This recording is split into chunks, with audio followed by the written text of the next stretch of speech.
Jacob Blake has been shackled to his hospital bed because he is a sexual predator? You think I'm lying? Take a look at this. And the father of Jacob Blake we just heard from says he was outraged to find his son was shackled in the hospital after he was left paralyzed by that police shooting. Tonight, Blake's attorney says the shackles were removed. Gabe Gutierrez comes to us from Kenosha, Wisconsin. Tonight, the sheriff's office says bond was posted in Jacob Blake's case and that he's no longer shackled to his hospital bed. Wisconsin's top law enforcement officer responding late today.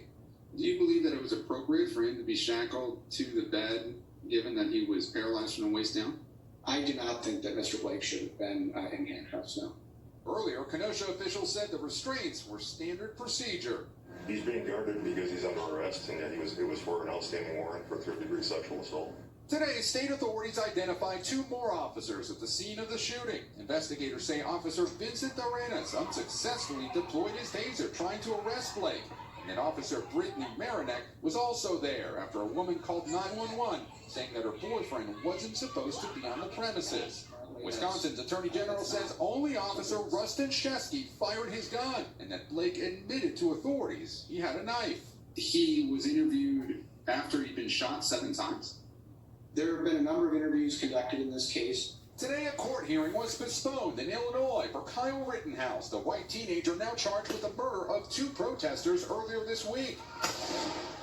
Rittenhouse's attorney tells NBC News this was classic self-defense, and we are going to prove it.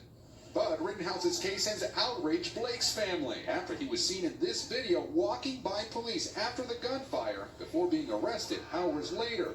They let him literally go home. So that tells you a black man who is making no threat to the police, walking away from them, is shot 7 times in the back. A white man kills 2 people and walks by the police and is not shot and not killed. The police chief says the officers did not know Rittenhouse was a suspect.